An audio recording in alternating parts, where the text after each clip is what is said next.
Boa noite, irmãos e irmãs em Cristo, que ao enfrentarmos os desafios que nos surgem em nosso caminho, possamos encontrar forças e consolo nas promessas de Deus. Ele é fiel e jamais nos abandonará. Em meio às tempestades da vida, Ele é nosso refúgio e fortaleza, um socorro bem presente nos momentos de aflição. Em nome do Pai, do Filho e do Espírito Santo. Amém. Nossa reflexão desta noite: qual é o primeiro passo para a nossa união com Deus? Este é o segundo vídeo desta série que trago para vocês, de uma linda jornada que eu proponho. Vamos trazer um trabalho de estudo e experiência. Na verdade, acaba sendo também um testemunho de como o estudo pode nos ajudar a avançar numa jornada de união com Deus. E o primeiro passo para essa união é conhecer a fundo o sacramento da confissão. Como assim? O que pode haver mais nesse assunto, já que nós católicos estamos acostumados a essa prática? Sabendo disso, em mim borbulhou uma inquietação profunda com muitas questões. Por que não avançamos em nossa vida espiritual como os santos da Igreja? Afinal, o convite à santidade não é para todos? Porque hoje em dia, com esse montão de católicos no Brasil, não ouvimos falar de sinais e prodígios mais contundentes e frequentes? Por que nossa oração só gira em torno de 1000 pedidos de cura e libertação? A confissão é a primeira coisa que fazemos para nos aproximar de Deus. Olhando para a história da Igreja, há poucas décadas, havia um florescimento na igreja quando as pessoas se santificavam numa vida ordinária de vivência dos sacramentos e oração. Onde foi que isso diminuiu?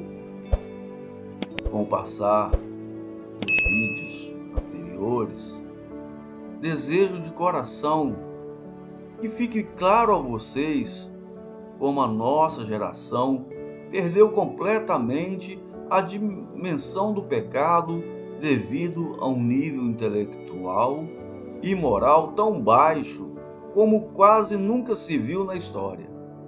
Também não sabemos mais nos confessar com as santas disposições para nunca mais, com a ajuda de Deus, cairmos em pecados graves. A partir do momento em que nós confessamos direitinho, chegamos à estaca zero de nosso caminho espiritual e santificação. A partir daí, qual seria o próximo passo? Vamos. O ser humano, ao ser criado, assim como vemos em Gênesis, era possuidor de uma intimidade muito profunda com Deus. Ele tinha um relacionamento face a face com o Senhor. Foi criado depois de todas as coisas e nosso Deus submeteu tudo a Ele. Gênesis, capítulo 1, versículo 28.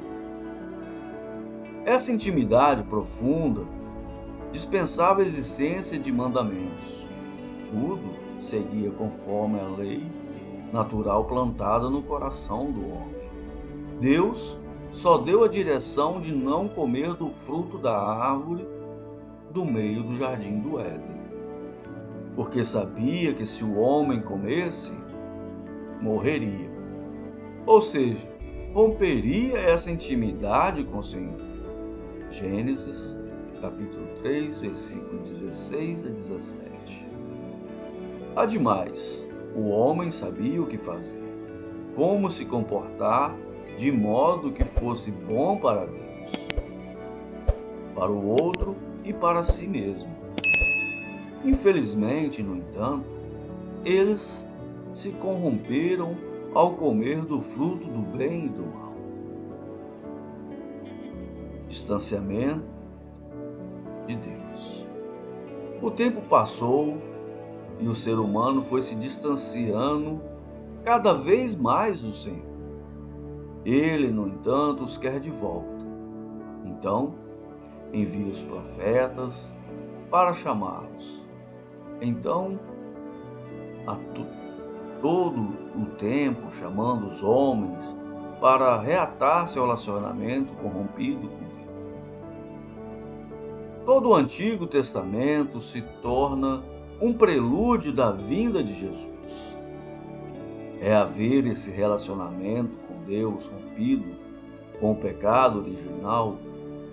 É possível com a vinda de Jesus e por meio dele temos os meios de restabelecer essa intimidade por meio dos sacramentos: batismo, carisma, eucaristia, penitência ou reconciliação, matrimônio, ordem e unção dos enfermos. Irmãos e irmãs, eu já disse esses assuntos em outros vídeos. Peço de coração que vejam os vídeos anteriores a este e procurem meditar. Este é só um complemento. Sacramentos. Os sacramentos são sinais sensíveis, palavras e ações acessíveis à nossa humanidade atual. Realizam eficazmente a graça que significam em virtude de ação de Cristo e pelo poder do Espírito Santo. O diploma não faz de uma pessoa um médico. O que realmente o faz capaz são os vários anos de estudo e disciplina. O diploma funciona somente como um sinal da aprovação do aluno de medicina.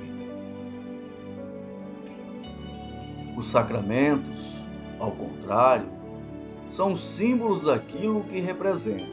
Por exemplo, o batismo é o símbolo do banho de uma lavagem espiritual que o cristão deve fazer da sujeira do pecado original.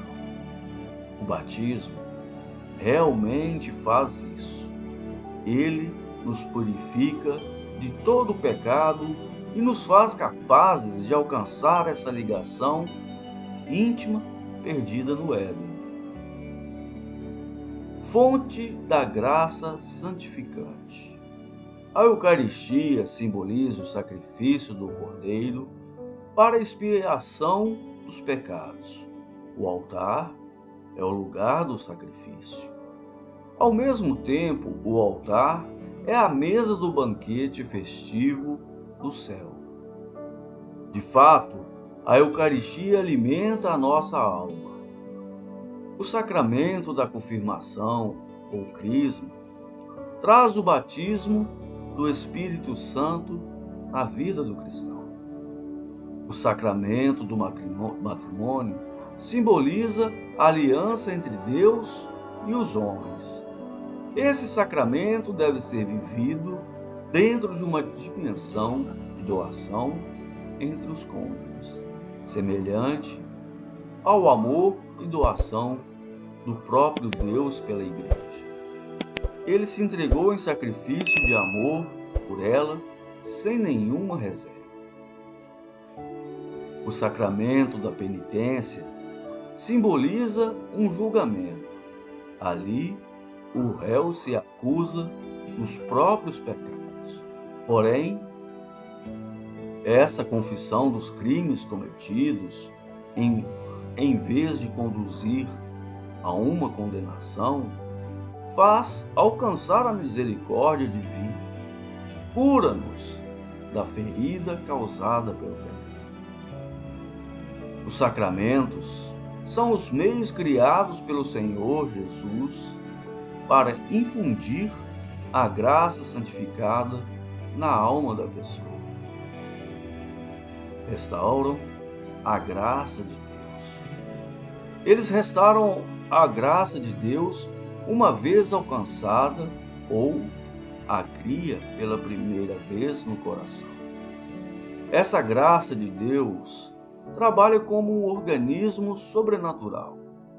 A finalidade desse organismo é de nos aproximar cada vez mais da filiação divina, da união mais íntima possível entre Deus e o homem. A imagem do organismo diz bem, são nas suas várias partes, uma dependendo da outra. Nas diversas dimensões do ser humano, aproximando-nos da união com Deus.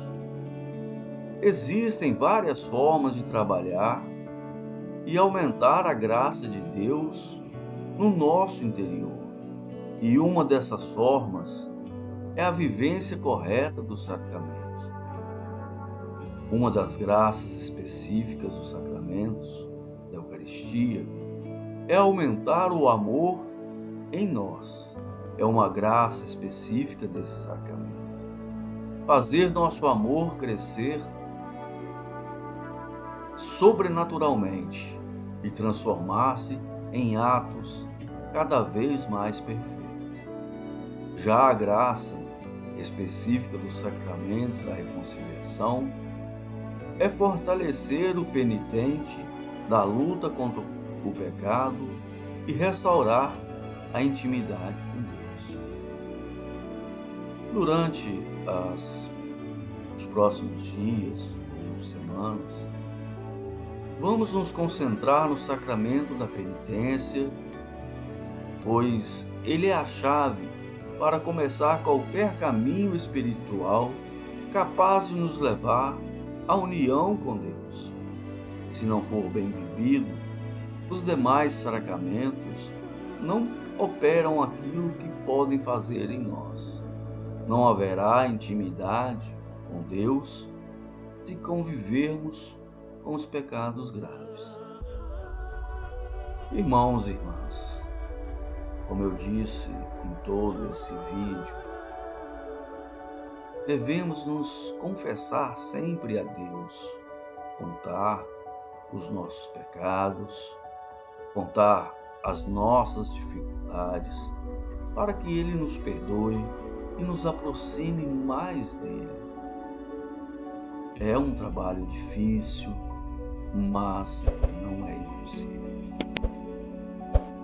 Assim, meus irmãos e minhas irmãs em Cristo, agradeço a todos por me acompanharem nesta meditação e conto com vocês no próximo vídeo. Em nome de Jesus, eu vos agradeço.